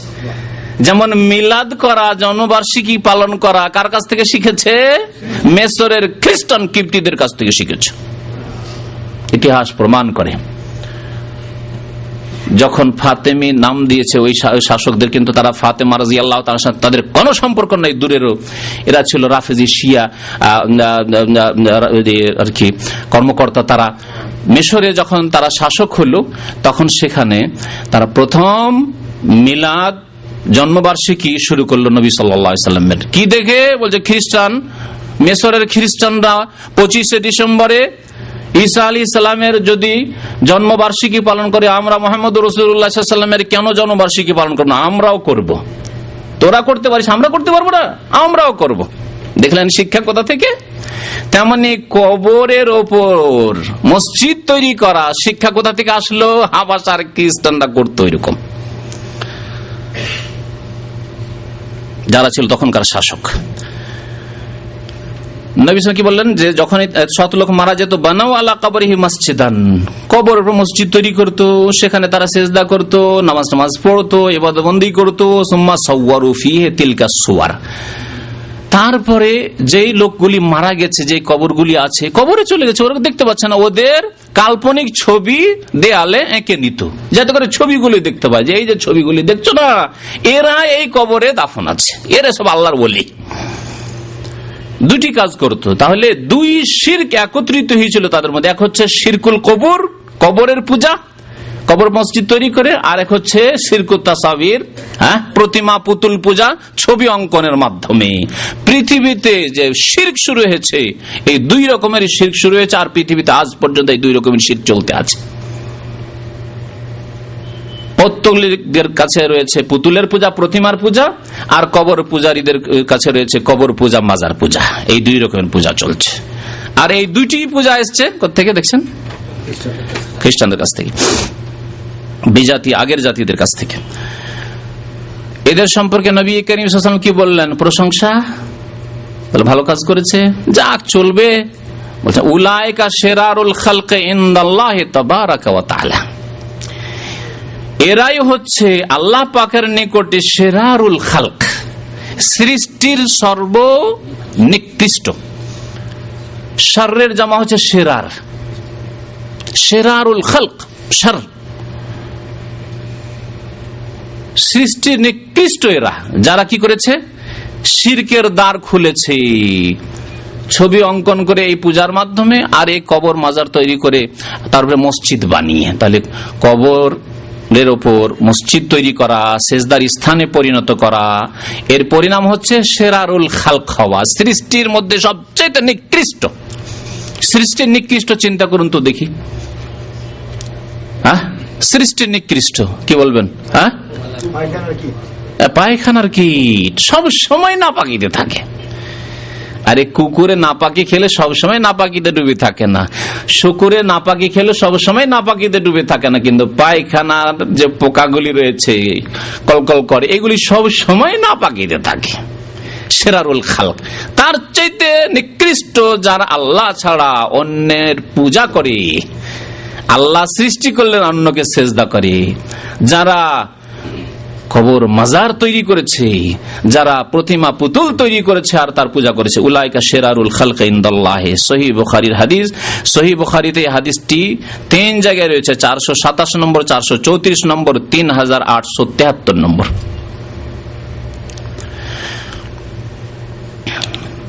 হাদিস অনেক রয়েছে এই মর্মে। আরেকটি হাদিস শুনে, আন্না আয়েশা তো আব্দুল্লাহ বিন আব্বাস কালা, এই হাদিসটি আয়েশা রাদিয়াল্লাহু তাআলা এবং আব্দুল্লাহ বিন আব্বাস রাদিয়াল্লাহু তাআলা আনহুম বর্ণনা করেছেন। লাম্মা নাযালা বি রাসূলিল্লাহি সাল্লাল্লাহু আলাইহি ওয়াসাল্লাম, নবী সাল্লাল্লাহু আলাইহি ওয়াসাল্লামের যখন ইন্তেকালের মুহূর্ত ঘনিয়ে আসলো, অসুস্থ হয়ে পড়েছেন মৃত্যুশয্যায়, তাফিকা ইয়াতরাহু খামিসাতান লাহু আলা ওয়াজহিহি, তখন অশান্তি অনুভব করছিলেন রাসূলুল্লাহ সাল্লাল্লাহু আলাইহি ওয়াসাল্লাম। মানুষ যখন অশান্তিতে থাকে তখন ছটফট করতে থাকে, মনে করে যে এই দিকে কাথলি হয়তো আরাম পাবো, আবার দেখছি এদিকেও আরাম পাচ্ছে না, তখন ওই দিকে হয়, একবার এরকম হয়, একবার ওইরকম হয়, একবার হয়তো এইরকম করছে, একবার ওইরকম করছে, পেরেশান হয়ে যায় মানুষ। তো নবী করিম সাল্লাল্লাহু আলাইহি ওয়াসাল্লামের শেষ সময় এইরকমই কষ্ট হচ্ছিল। তাফিকা ইয়াতরাহু খামিসাতান লাহু আলা ওয়াজহিহি, তার একটি চাদর ছিল, বারবার করে চেহারার উপর দিয়ে দিচ্ছেন, মুখের উপর নিয়ে চলে আসছেন চাদরটিকে। ফায়জাক্তাম্মা বিহা, যখন শ্বাস রুদ্ধ হতে যাচ্ছে, কাশাফা আন ওয়াজহি, তখন আবার খুলে ফেলছেন, যে এতেই হয়তো শান্তি হবে। ভালো লাগছে না, আবার ঢাকছেন, এতে হয়তো শান্তি, ওতেও শান্তি হচ্ছে না। এই অবস্থা ছিল রাসূলুল্লাহ সাল্লাল্লাহু আলাইহি ওয়াসাল্লামের। তাহলে মওতের সময়, মওতের যন্ত্রণা, মৃত্যুর মুহূর্তের কষ্ট প্রত্যেকের হয়, রাসূলুল্লাহ সাল্লাল্লাহু আলাইহি ওয়াসাল্লামের হয়েছে। মুমিন ব্যক্তির, নেক ব্যক্তির হইতে পারে, এটি এমন কোন দূরের কথা না। সাকারাতুল মওত, যে মৃত্যুর যন্ত্রণা সবার রয়েছে, এবং সৎ ব্যক্তির যদি যন্ত্রণা হয় তাহলে তাতে তার মর্যাদা উঁচু হবে, মনে রাখবেন। তার জন্য এটি আল্লাহ পাকের পক্ষ থেকে তাকে আরো উঁচু সম্মান দেওয়া হবে, সেই জন্য তার এই যন্ত্রণা হচ্ছে, মনে রাখবেন। আর যদি পাপিষ্ঠ লোকের হয় তাহলে তার আখিরাতের আযাবের সাথে পার্থিব আযাব শুরু হয়েছে, মনে রাখবেন। একটি কাজ সবার জন্য আযাব নাই, সৎ লোকের জন্য সেটি হচ্ছে শাহাদাত। আসমানের দুর্যোগ, কোন দুর্যোগে মারা গেল, ডুবে মারা গেল, আগুনের জ্বলে মারা গেল একজন সৎ ব্যক্তি, তাহলে সে শহীদ হইল। নবী সাল্লাল্লাহু আলাইহি ওয়াসাল্লাম বলেছেন, আল হারকু শাহীদুন, পানিতে ডুবে মারা গেল, আল গারকু শাহীদুন। কিন্তু একজন বেনামাজি, একজন বেদিন, একজন পাপিষ্ঠ এইভাবে মারা গেল, তার জন্য আযাব, লাহুম আযাবুন আলীমুন ফিদ দুনিয়া ওয়াল আখিরাহ। আল্লাহ পাক তাদের সম্পর্কে বলেছেন দুনিয়ারও আযাব রয়েছে আর তাদের আখিরাতেরও আযাব রয়েছে। তাহলে একই দৃষ্টিতে কখনো দেখবেন না। একজন সৎ মানুষ, সে অ্যাক্সিডেন্ট হলো, দুর্ঘটনা হলো, কোনো কিছু হলো, তাহলে জানতে হবে যে আল্লাহ পাক তার মর্যাদা উঁচু করতে চান। সামান্য কিছু ভুলভ্রান্তি থাকলে আল্লাহ পাক এখনই ওকে ক্লিন, পরিষ্কার করে গ্রহণ করতে চান। সুবহানাল্লাহ। পক্ষান্তরে একজন পাপিষ্ঠ হলে তার জন্য দুনিয়ারও আযাব, আখিরাতের আযাব, খাসিরাত দুনিয়া ওয়াল আখিরাহ। দুনিয়াও লস করলো আর আখিরাতও বরবাদ করলো। ফাকাল ওয়া কাযালিক, এই অশান্তির সময় মানুষ ত্রাহি নাফসি নাফসি করে, কি হবে কি হবে, আমার কথা চিন্তা করে। আর যদি চিন্তা করে একটু ফুরসত অবসর হয়, তাহলে আমার ছোট ছেলেমেয়েরা আছে, নাবালক ছেলেমেয়েরা আছে, এদের কি হবে, এতগুলি বিবি আছে, কি হবে আমাদের, এগুলি চিন্তা হয়, তাই না? না, রাসূলুল্লাহ সাল্লাল্লাহু আলাইহি ওয়াসাল্লাম না নিজের পরিবারের কথা চিন্তা করছেন, না ফাতেমার কথা চিন্তা করছেন, না হাসান হোসেন ছোট আছে তাদের কি হবে, হাই আফসোস করছেন, না। এই অবস্থায় কি বলছে, লানাতুল্লাহ, দিনের কথা চিন্তা করছেন। এই দিনের হেফাজত কি করে হবে, তাওহীদের হেফাজত কি করে হবে, মুসলিম জাতি মানব সকল কি করে সহি আকীদায় বিশ্বাসী হবে, ভ্রান্ত বিশ্বাস থেকে, শিরক কুফরি থেকে কি করে মুক্ত থাকবে, সতর্ক করছেন। বলছেন লানাতুল্লাহি আলাল ইয়াহুদি ওয়ান নাসারা, ইহুদি খ্রিস্টানদের উপর আল্লাহর অভিসম্পাত লানত। লানত মানে আল্লাহর রহমত থেকে বঞ্চিত হওয়ার ঘোষণা। আল্লাহর পক্ষ থেকে লানত মানে আল্লাহর পক্ষ থেকে বঞ্চিত হওয়ার ঘোষণা। রাসূলুল্লাহ সাল্লাল্লাহু আলাইহি ওয়াসাল্লামের পক্ষ থেকে যদি হয় যে লানত রাসূলুল্লাহ করেছেন, মানে রাসূলুল্লাহ সাল্লাল্লাহু আলাইহি ওয়াসাল্লাম বদদুয়া দিচ্ছেন যে সেই ব্যক্তি আল্লাহর রহমত থেকে বঞ্চিত হোক। আর আল্লাহর লানতের কথা উল্লেখ করছেন নবী সাল্লাল্লাহু আলাইহি ওয়াসাল্লাম, অর্থাৎ আল্লাহর পক্ষ থেকে গায়বের খবর ওহী ভিত্তিক তিনি দিচ্ছেন যে আল্লাহ পাক তার রহমত থেকে বঞ্চিত করার ঘোষণা করেছেন। কাদেরকে? ইহুদি এবং খ্রিস্টানদেরকে। কেন? এই জন্য যে ইত্তাখাযু কুবুর আম্বিয়াহিম মাসাজিদা, তাদের নবীগণের কবরগুলিকে তারা সেজদার স্থানে পরিণত করেছে। নবীর কবরের চারিদিকে সেজদা করেছে, নবীর কবরের ওপর মসজিদ তৈরি করেছে, ইবাদত বন্দেগী শুরু করেছে ওখানে। কবরস্থান ইবাদত বন্দেগীর জায়গা নয়, কবরস্থান বা কোনো কবরের জায়গা ইবাদত বন্দেগীর জায়গা নয়। ইউহাজ্জিরু মা সানাউ, তারপরে মা আয়েশা রাদিয়াল্লাহু তাআলা আনহা এবং ইবনে আব্বাস রাদিয়াল্লাহু তাআলা আনহুমা যে রিওয়ায়াত করেছেন, বলছেন যে উদ্দেশ্য কি, নবী সাল্লাল্লাহু আলাইহি ওয়াসাল্লাম শেষ মুহূর্তে অশান্তি বোধ করছেন আর সেই সময় বলছেন যে ইহুদি খ্রিস্টানদের উপর লানত হোক, শুধু একটা সংবাদ দিচ্ছেন, ইতিহাস উল্লেখ করছেন ইহুদি খ্রিস্টানদের প্রাচীন ইতিহাস এইরকম না, এই উদ্দেশ্য নয়। বা কোন জাতির উপর লানতের শুধু ঘোষণা করছেন না, তাও নয়। বদদুয়া দিচ্ছেন, তাও নয়। ইউহাজ্জিরু মা সানাউ, ইহুদি খ্রিস্টানরা যে পাপ করেছে, যে শিরক করেছে, যে কুফরি করেছে, এই শিরক কুফরি থেকে উম্মতে মুহাম্মাদিয়াকে সতর্ক করছেন। ইউহাজ্জিরু, তাহযীর মানে সতর্ক করা। আজকাল দেখবেন যেগুলো জায়গায় লেখা আছে সাবধান, যেখানে হয়তো বিদ্যুৎ আছে, হ্যাঁ, মানুষের সর্বনাশ হইতে পারে, সেখানে তাহযীর, সতর্ক, সাবধান। সাবধান করেছেন রাসূলুল্লাহ সাল্লাল্লাহু আলাইহি ওয়াসাল্লাম, খবরদার তোমরা এরকম কাজ করিও না, কবরের মসজিদ তৈরি করিও না, আর মসজিদের ভিতরে কবর দিও না। বুখারী শরীফ, মুসলিম শরীফের হাদিস, হাদিস নম্বর 435। আবু হুরায়রা রাদিয়াল্লাহু তাআলা আরেকটি হাদিস বর্ণনা করেছেন যে আন্না রাসূলুল্লাহ সাল্লাল্লাহু আলাইহি ওয়াসাল্লাম قال রাসূলুল্লাহ সাল্লাল্লাহু আলাইহি ওয়াসাল্লাম ইরশাদ করেছেন, কাতালাল্লাহুল ইয়াহুদ, ইহুদিদেরকে আল্লাহ ধ্বংস করুক। কাতালা মানে ধ্বংস করা, কাতালা মানে ধ্বংস, আল্লাহ সর্বনাশ করুক ইহুদিদের। কেন? ইত্তাখাযু কুবুর আম্বিয়াহিম মাসাজিদা, তাদের নবীগণের কবরগুলিকে সেজদার স্থানে পরিণত করেছে। সহিহ বুখারী শরীফের হাদিস। মা আয়েশা রাদিয়াল্লাহু তাআলা আরো একটি হাদিস বর্ণনা করেছেন, কালা ফি মারাজিহিল্লাযী মাতা ফিহি, বলছেন কি নবী সাল্লাল্লাহু আলাইহি ওয়াসাল্লাম সম্পর্কে মা আয়েশা রাদিয়াল্লাহু তাআলা, ভালো করে শুনুন, ফি মারাজিহি, সেই অসুস্থতাই, আল্লাযী মাতা ফিহি, যাতে নবী সাল্লাল্লাহু আলাইহি ওয়াসাল্লামের কি হয়েছে, কি হয়েছে, মাতা ফিহি, মৃত্যু হয়েছে, মওত হয়েছে। মাতা ইয়ামুতু মাউতান।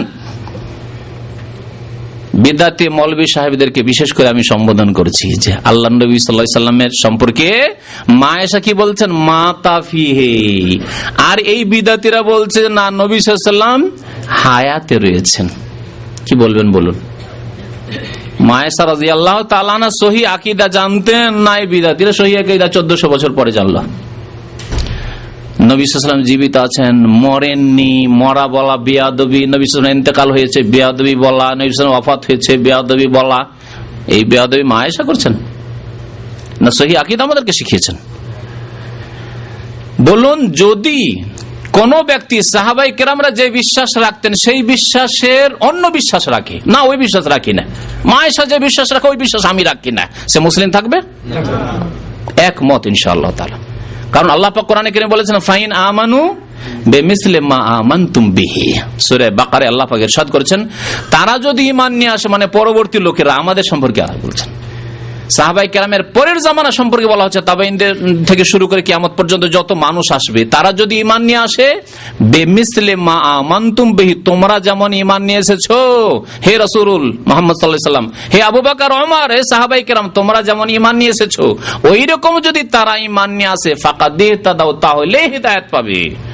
হে আয়েশা, তোমরা যেমন ঈমান নিয়ে এসছো, উম্মে সালামা, উম্মে হাবিবা, তোমরা যেমন ঈমান নিয়ে এসছো সেই রকম ঈমান যদি তারা নিয়ে আসে, সেই রকম বিশ্বাস করে, তাহলেই তারা হিদায়াত পাবে।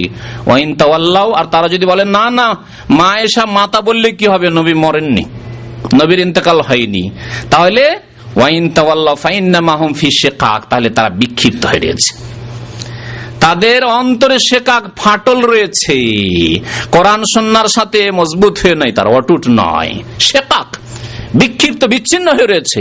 ফাসায়াকফিকাহুমুল্লাহ, আল্লাহ পাক বলছেন এদের জন্য আল্লাহ পাক যথেষ্ট। হে নবী তোমার জন্য এরা, আল্লাহ পাক রব্বুল আলামিন বলছেন যে হে নবী তোমার এরা কোনো ক্ষতি করতে পারবে না, তোমার দিনের কোনো ক্ষতি করতে পারবে না, আল্লাহ পাক তোমার পক্ষ থেকে এদের জন্য যথেষ্ট। আল্লাহ এদের হিসাব নেবেন, এদের সাথে বোঝাপড়া আল্লাহ পাক করবেন।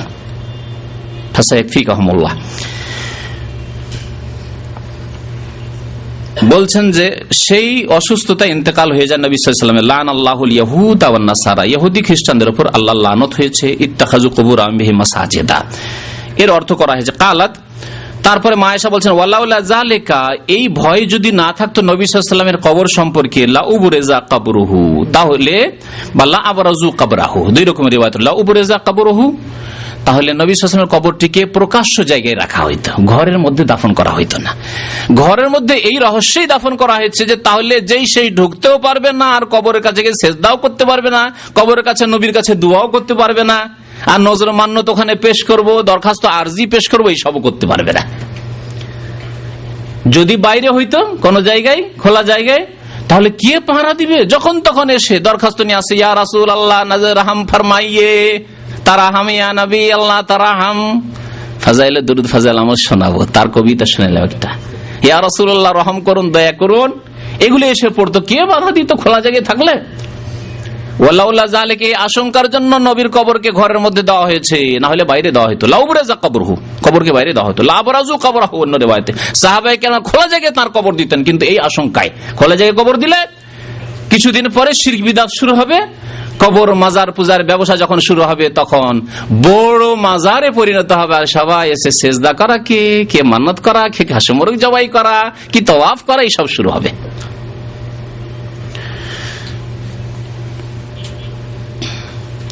গায়রা আন্নাহু খুশিয়া আন ইত্তাখাযা মসজিদান, আশঙ্কা এই করা হয়েছিল যে নবীর কবরকে যাতে মসজিদ না বানিয়ে না হয়, এমন না হয় যে কোনো শাসক আসবে, কোন প্রভাবশালী লোকেরা আসবে, পয়সার লোকেরা আসবে, পয়সা আছে, নবীর কবর উপর মসজিদ তৈরি করা হোক, এই ভয়ে ঘরের মধ্যে কবর দেওয়া হয়েছে। আলহামদুলিল্লাহ 1400 বছর ইতিহাসে ঘর তখনও ছিল, এখনো ওই ঘর হয়ে আছে। কার ঘর? মা আয়েশা রাদিয়াল্লাহু তাআলা আনহার ঘর, নবী সাল্লাল্লাহু আলাইহি ওয়াসাল্লামের ছোট বিবির ঘর, ওই ঘরেই দাফন হয়েছে, ওই ঘরই আছে, কোন একদিনের জন্য সেই ঘরের মধ্যে কোনো নামাজ হয়নি।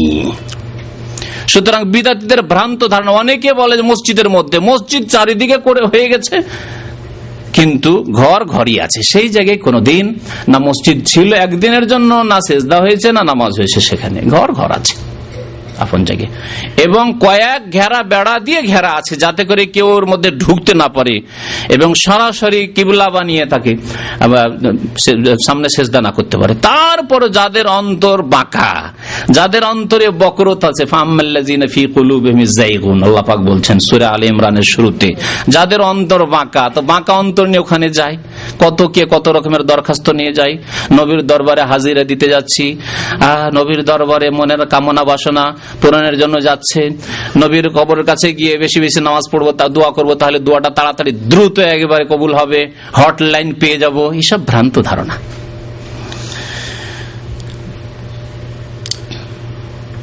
জন্দব রাদিয়াল্লাহু তাআলা আনহু বর্ণনা করেছেন, সামিআতু নবী সাল্লাল্লাহু আলাইহি ওয়াসাল্লাম ইয়াকুলু ক্বাবলা আন ইয়ামুতা বি50, নবী সাল্লাল্লাহু আলাইহি ওয়াসাল্লামের ইন্তেকালের 5 দিন আগে, এখানে দেখেন সামিআতু নবী সাল্লাল্লাহু আলাইহি ওয়াসাল্লাম, আমি নবী সাল্লাল্লাহু আলাইহি ওয়াসাল্লামের কাছে শুনেছি, ক্বাবলা আন ইয়ামুতা বি50, তার মওতের ইন্তেকালের 5 দিন পূর্বে, ক্বাবলা আন ইয়ামুতা, ওখানে পড়লেন মাতা, আর এখানে ইয়ামুতু, ওটা ওটা মাজির সেগা ছিল, পাস্ট টেন্স ছিল।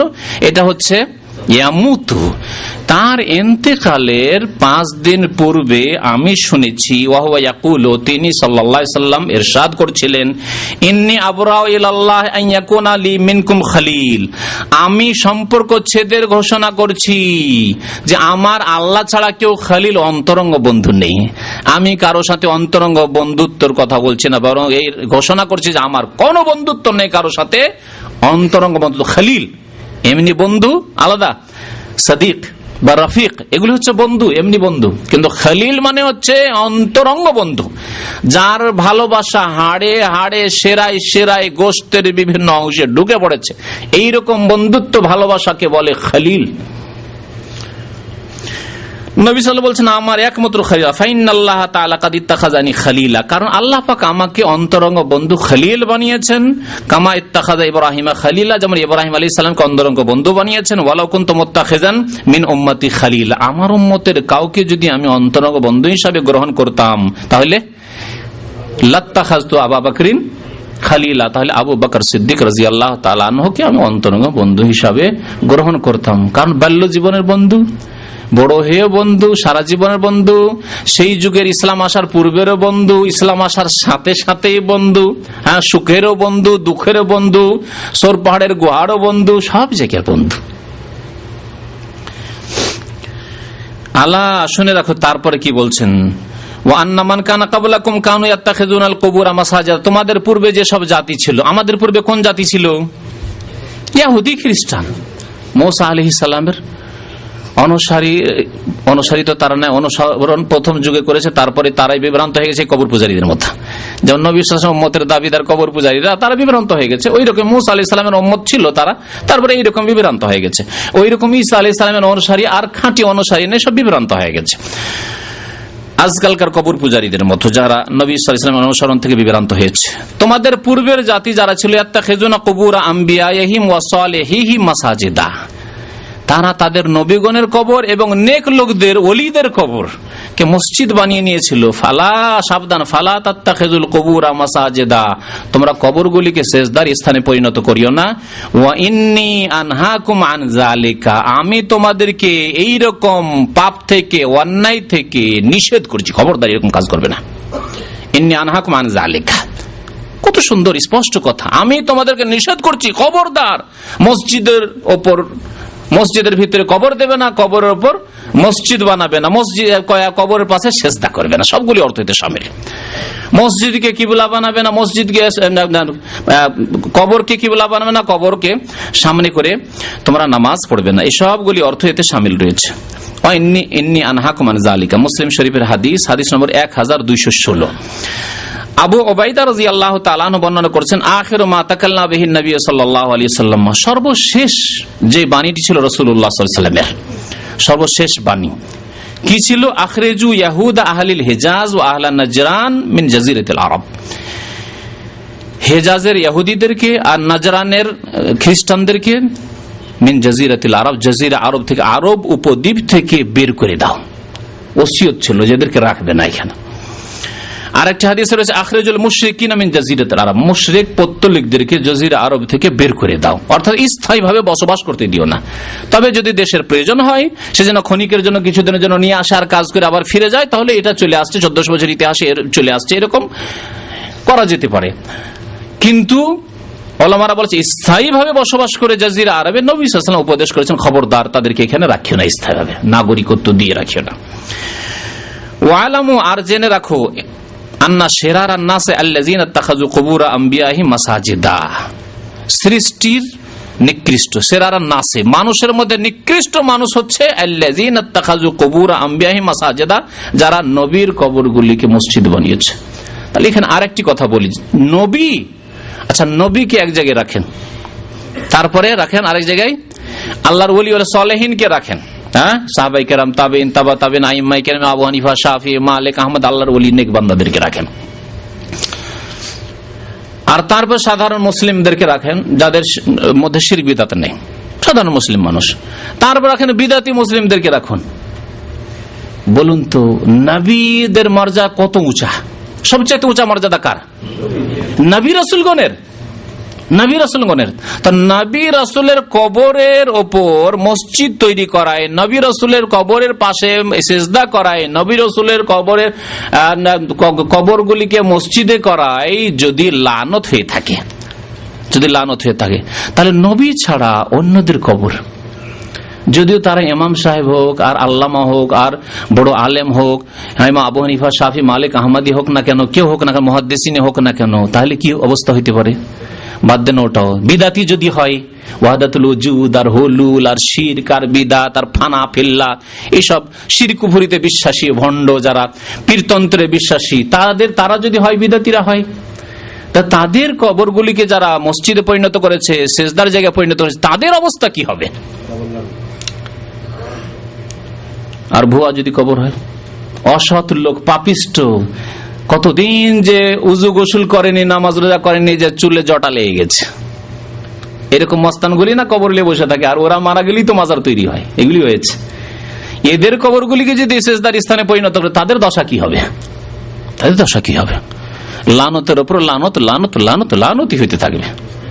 যদি নবীদের কবরের ওপর লানত হয়, নবীদের কবর মানে ভিত্তি করে কবরগুলিকে যদি কেউ সিজদার স্থানে পরিণত করে, লানত হইল। তাহলে যদি অন্যদের কবর, সৎ লোক হইল, লানত হইল। অসৎ লোকের কবরকে যদি মসজিদ বানায়, তাহলে আরো কত লানত। তাহলে লানত দার লানাত, ফার্সিতে বলে লানত দার লানত, লানতের উপর লানত, অভিশাপের উপর অভিশাপ, অভিশাপের অভিশাপ হইতে থাকবে। মুসনাদ আহমদের হাদিস, আরেকটি হাদিস আব্দুল্লাহ বিন মাসউদ রাদিয়াল্লাহু তাআলা বর্ণনা করেছেন, মুসনাদ আহমদে রয়েছে, ইবনে হিব্বানে রয়েছে, আবু হাতিম বর্ণনা করেছেন। সামিআতু রাসূলুল্লাহ সাল্লাল্লাহু আলাইহি ওয়াসাল্লাম ইয়াকুল ইন্না মিন শিরারিন নাস মান তুদরিকুহু সাআতু ওয়া হুম আহইয়া। সৃষ্টির মধ্যে নিকৃষ্ট বা মানব জাতির মধ্যে নিকৃষ্ট মানুষ হচ্ছে দুই রকমের মানুষ। এক রকমের মানুষ হচ্ছে যে কিয়ামত যেই দিন হবে সেই দিন যারা জীবিত থাকবে, যেই দিন পশ্চিম দিক থেকে সূর্য উঠছে আর জীবিত হয়ে আছে, যারা দুনিয়ায় বেঁচে আছে, ওরা হলো শিরারুন নাস। ইন্না মিন শিরারিন নাস মান তুদরিকুহু সাআতু ওয়া হুম আহইয়াউন। জীবিত অবস্থায় যাদেরকে কিয়ামত পেয়ে যাবে, তারা হচ্ছে সবচেয়ে নিকৃষ্ট মানুষ। কেন? তাহলে সেদিন কি নামাজি লোক থাকবে না পৃথিবীতে? নেক লোক থাকবে না? হালাল খাওয়া লোক থাকবে না? থাকবে না। যেই দিন সূর্য পশ্চিম দিক থেকে উঠতে যাবে, তার আগে হাদিসে রয়েছে একটি সুন্দর বাতাস প্রবাহিত হবে, আরামদায়ক বাতাস। সেই বাতাসে যত মুমিন মুমিনাত হবে, তাদের আত্মাগুলি সব কবজ হয়ে যাবে, সব মারা যাবে, দুনিয়া থেকে বিদায় নেবে। আর শুধু ফাসিক, কাফের, লম্পট, বেদিন এরাই থেকে যাবে। অধ্যায় কায়েম করেছেন আইম্মায়ে কেরাম, তিরমিজিতে রয়েছে, বুখারী শরীফে রয়েছে, বাবু লা তাকুমুস সাআতু ইল্লা আলা শিরারিল খালক। এই অধ্যায় হচ্ছে এই সম্পর্কে যে কিয়ামত কায়েমই হবে না, একমাত্র কায়েম হবে কার উপর? শিরারুল খালক, সৃষ্টির যারা নিকৃষ্ট তাদের উপর কিয়ামত কায়েম হবে। তাহলে কিয়ামতের যে কষ্ট, সেই কষ্ট মুমিন মুমিনাত পাবে না, তার আগেই মুমিন মুমিনাত দুনিয়া থেকে বিদায় নেবে, আরাম পেয়ে যাবে।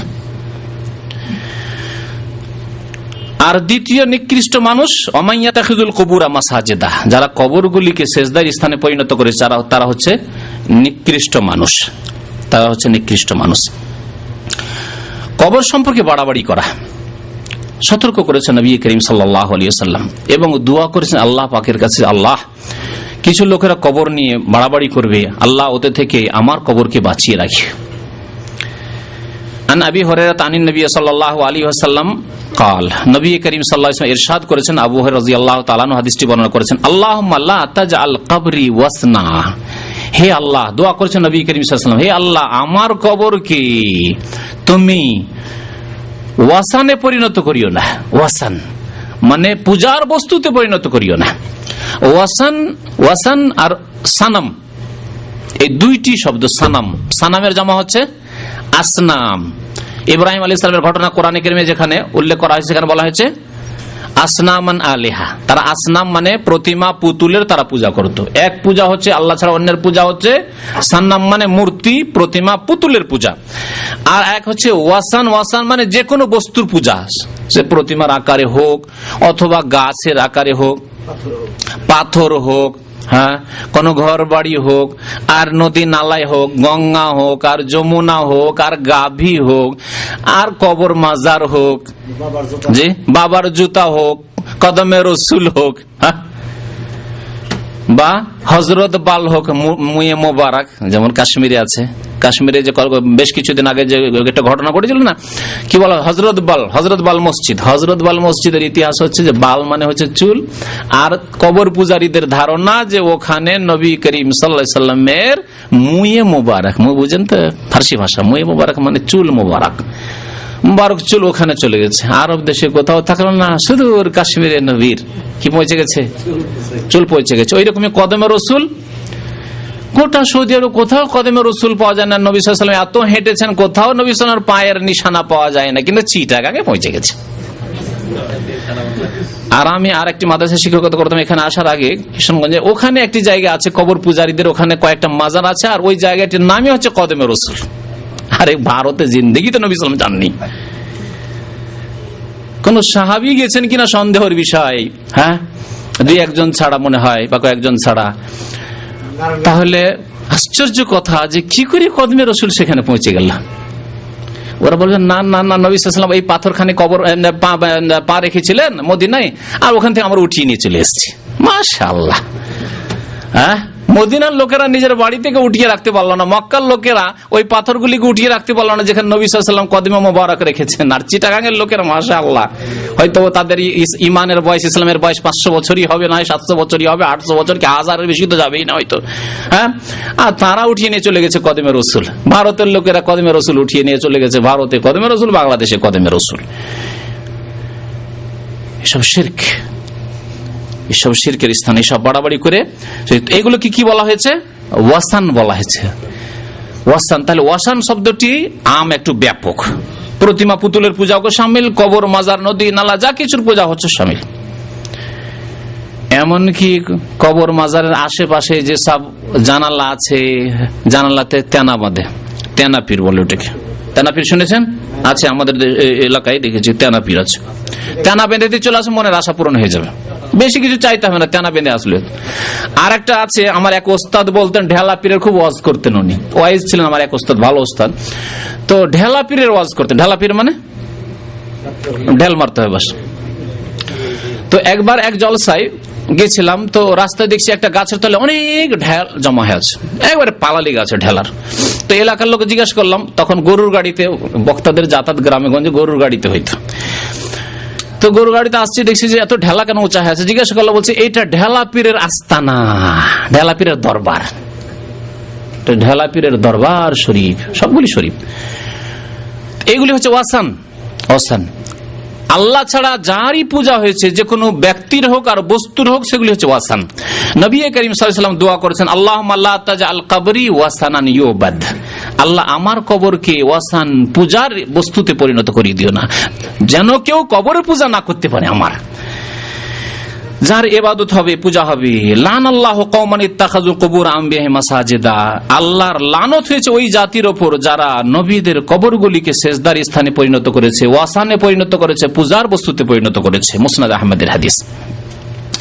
আতা বিন ইয়াসার রাদিয়াল্লাহু রাহমাতুল্লাহি আলাইহি তাবেঈ, তিনি বর্ণনা করেছেন, আন্না রাসূলুল্লাহ সাল্লাল্লাহু আলাইহি ওয়াসাল্লাম قال আল্লাহুম্মা লা তাজআল কবরি ওয়াসানান ইউবাদ, আল্লাহ আমার কবরকে ওয়াসানে পরিণত করিও না, যে যার পূজা করতে পারি। ইশতাদ্দা গাযাবুল্লাহি আলা কওমি, অতিরিক্ত এই আছে, ইশতাদ্দা গাযাবুল্লাহি আলা কওমির, সেই জাতির উপর আল্লাহর চরম ক্রোধ হয়েছে, রাগ হয়েছে।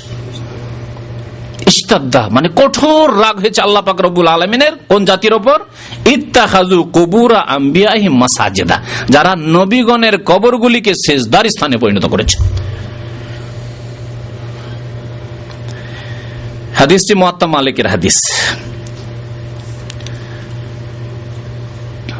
কবরের সম্পর্কে আরেকটি বাড়াবাড়ি, যেটি শিরকের রাস্তা, তা হচ্ছে কবরের উপর ঘর নির্মাণ। মসজিদ তৈরি করলো না, কিন্তু এমনি ঘর তৈরি করেছে, গম্বুজ।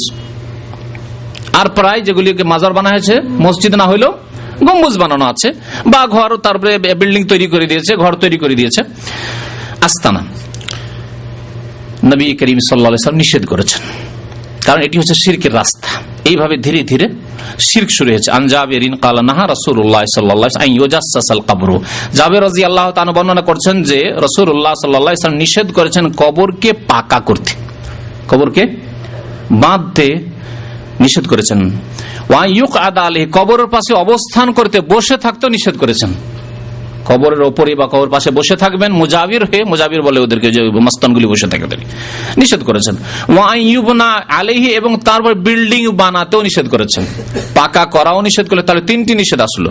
একটা হচ্ছে কবরকে চুনকাম করা, যেটা বলা হয় জাসসাসাত, হচ্ছে চুনকাম করা, তাহলে পাকা করা নিষেধ করা হইল। তারপরে বসা, সেখানে বসে থাকা না, দোয়া করবেন, দোয়া করে চলে আসেন আপনি মাইয়েতের জন্য, তার জন্য দোয়া করেন, নিজের জন্য নয়। নিজের জন্য দোয়া করার জন্য আল্লাহর ঘর মসজিদ আছে, নিজের বাড়ি আছে। কবর ওয়ালার জন্য দোয়া করুন, দোয়া করে ফিরে আসেন। বসে থাকা সেখানে নিষেধ করা হইল। ঘর বাড়ি বিল্ডিং তৈরি করা আইয়ুবনা আলাইহি, তাও নিষেধ করা হইল, মুসলিম শরীফের হাদিস। কবর যদি বেশি উঁচা করে কেউ তৈরি করে, যতগুলি মাজারের পূজা হচ্ছে সেগুলি আধা হাতের বেশি উঁচা। নবী করিম সাল্লাল্লাহু আলাইহি ওয়াসাল্লাম বলেছেন আধা হাতের বেশি কোনো কবর উঁচা থাকবে না। যদি কোনো উঁচা কবর থাকে তার সাথে কি আচরণ করতে হবে শুনুন। কোন কবর যদি পাকা থাকে তার সাথে আমাদের ফরজ দায়িত্ব কি করণীয় তা শুনুন। আবুল হাইয়াজ আল আসাদি রাহমাতুল্লাহ আলাইহি, আলী ইবনে আবি তালেব রাদিয়াল্লাহু তাআলা আনহু ছাত্র তাবেঈ, তিনি বলছেন কালা কালালি আলী ইবনে আবি তালেব, আমাকে আমার ওস্তাদ আলী ইবনে আবি তালেব রাদিয়াল্লাহু তাআলা আনহু, নবী করিম সাল্লাল্লাহু আলাইহি ওয়াসাল্লামের প্রিয় জামাই, প্রিয় ভাই, চাচাতো ভাই, চতুর্থ খলিফায়ে রাশেদ, হাসান হোসেনের পিতা, ফাতেমা রাদিয়াল্লাহু তাআলার স্বামী রাদিয়াল্লাহু তাআলা আনহুম আজমাইন বলছেন, আলা আবআসুকা আলা মা বাসানি আলাইহি রাসূলুল্লাহ সাল্লাল্লাহু আলাইহি ওয়াসাল্লাম, তোমাকে কি এমন একটি গুরু দায়িত্ব দিয়ে পাঠাবো যে গুরু দায়িত্ব দিয়ে আমাকে রাসূলুল্লাহ সাল্লাল্লাহু আলাইহি ওয়াসাল্লাম একদিন পাঠিয়েছিলেন। তোমাকে একটি বড় দায়িত্ব দেব, যেটা পালন করতে হবে, যেই দায়িত্ব আমাকে একদিন রাসূলুল্লাহ সাল্লাল্লাহু আলাইহি ওয়াসাল্লাম দিয়েছিলেন। কি? দুইটি কাজ। আল্লাহ তাদা তিমসালান ইল্লা তামাসতাহু, কোন ছবি যদি পাও বা কোন মূর্তি যদি পাও তা নিশ্চিহ্ন করে দেবে। ছবি থাকে ছিঁড়ে ফেলে দাও, ভেঙে ফেলে দাও, হ্যাঁ, মূর্তি তৈরি করতে ভেঙে ফেলে দাও, নিশ্চিহ্ন করে দাও, তামাসতাহু, মুছে ফেলো। ওয়ালা কবরান মুশরিফান, আর যদি কোনো উঁচা কবর পাও, উঁচা হয়ে আছে, মাজারগুলি কত উঁচা করা আছে? কমপক্ষে 1 হাত, 1.5 হাত উঁচা করে পাকা করে বাঁধা আছে, বুকের উপরে একেবারে এত ভারী পাথর চাপা আছে যে আল্লাহ জানে বেচারাকে কত কষ্ট হচ্ছে। ওয়ালা কবরান মুশরিফান, উঁচা কবর যদি পাও, ইল্লা সাওয়াইতাহু, তাহলে তাকে বরাবর করে দেবে। সাওয়া মানে বরাবর করে দেওয়া, লেভেল করে দেবে। লেভেল করে দেওয়ার মানে ওই হাদিসকে সামনে রাখতে, যে হাদিসে বলা হয়েছে যে শিবির মানে আধা হাত উঁচা থাকবে কবর, এই আধা হাত উঁচা থাকবে এবং কাঁচা থাকবে, পাকা নয়। আধা হাত উঁচা মাটি নতুন কবর উপর থাকবে, তারপরে বসে যাবে, আর উঁচা করার প্রয়োজন নেই।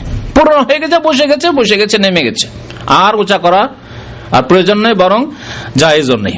দরকার নেই যে বারবার করে আসবেন আর আমার আব্বার কবরটাকে একটু উঁচা করি, আধা হাত উঁচা করি, না। প্রথম যখন নতুন কবর দিলেন তখন আধা হাত উঁচা করে রাখবেন মাটিটা। মুসনাদ আহমদের হাদিস আর সহিহ মুসলিমের হাদিস। বলুন রাসূলুল্লাহ সাল্লাল্লাহু আলাইহি ওয়াসাল্লামের আদেশ কি, উপদেশ কি কবর সম্পর্কে? আলী রাদিয়াল্লাহু তাআলা আনহুর উপদেশ কি কবর সম্পর্কে? উঁচা কবর দেখলে, পাকা কবর দেখলে ভেঙে ফেলে দিয়ে বরাবর করে দাও, সমতল করে দাও, সমতল করে দাও। এই দায়িত্ব কে পালন করবে? রাসূলুল্লাহ সাল্লাল্লাহু আলাইহি ওয়াসাল্লাম, যেমন আল্লাহ পাক তাকে ক্ষমতা দিয়েছিলেন তিনি পালন করেছেন, আলী রাদিয়াল্লাহু তাআলা আনহুকে ক্ষমতা দিয়েছেন, খলিফা হয়েছিলেন তিনি পালন করেছেন। সুতরাং সরকারদেরকে বলবো, তাদের দায়িত্ব হচ্ছে দেশে যত পাকা কবর রয়েছে, যেসব কবরে আল্লাহ ছাড়ার পূজা হচ্ছে, সেজদা হচ্ছে, শিরক হচ্ছে, কুফরি হচ্ছে, সেসব কবরগুলিকে সমতল করে দাও, সাধারণ কবরে পরিণত করা। আর যাতে চিনতেও না পারে যে কোথায় কার কবর আছে। যেমন অন্য অন্য লোকের বাবা মায়ের কবর আছে, আত্মীয় স্বজনের কবর আছে, কবরস্থান আছে, এটিও কবরস্থান, এইরকম কবরস্থান হবে, যাতে শিরকের রাস্তা আবার 25-50 বছর পরে আবার বিদাতি সরকার আসলো, শিরক কুফরির বাজার আবার গরম করে দিল, এমনটা না হয়, যাতে চিনতে না পারে যে কোথায় কার কবর আছে। চেনা জরুরি নয় যে কার কোথায় কবর আছে। তারপরে মহিলাদের জিয়ারত কবরের হারাম, লানত করেছেন রাসূলুল্লাহ সাল্লাল্লাহু আলাইহি ওয়াসাল্লাম। আর এই মাজারগুলিতে সংখ্যা যদি গণে দেখেন, পুরুষের চাইতে মহিলাদের সংখ্যা বেশি হবে। আমি তেনা বাঁধা পীর যে দেখলাম, নিজামুদ্দিন আউলিয়ার কবর কথা বলছি, সেখানে গেলাম দেখতে তামাশা। সেখানে তবলিগি হেড সেন্টারও আছে দিল্লিতে, আর পাশে একবারে পাশাপাশি ওখানেই নিজামুদ্দিন আউলিয়ার কবর, ওখানে পূজা হচ্ছে। তো মহিলাদের সংখ্যা সবচেয়ে বেশি যারা তেনা নেকড়া বাঁধছে জালিতে, অবস্থা। আর তার মধ্যে আবার যদি দেখা যায় যে হিন্দু আর শিখ দেখেও চেনা যাচ্ছে এগুলি হিন্দু শিখ, কি বলছো ওটাকে সিঁদুর লাগিয়ে আছে, অথবা শিখদের দেখলে বোঝা যাচ্ছে যে দাড়ি মোজ দেখে বোঝা যাচ্ছে শিখদের সংখ্যা আর হিন্দুদের সংখ্যা মুসলিম চাইতে কম না, কারণ ধর্ম একই। লাকুম দিনুকুম ওয়ালিয়া দিন নাই, কুল্লু দিন সাওয়া সাওয়া। বুঝতে পেরেছেন? আল্লাহ তো করেছেন লাকুম দিনুকুম ওয়ালিয়া, তোমাদের দিন তোমরা করো, আমরা আমাদের দিন। ওটাও না, বলছে যে এই কবর মাজার পূজার ধর্ম একবারে সাওয়া সাওয়া, কোনো অসুবিধা নেই। দুর্গার পূজা আর দরগার পূজা, আমরা দরগায় আসো না, আমাদের কাছে তোমরা আসো, তোমাদের কাছে আমরা যাব।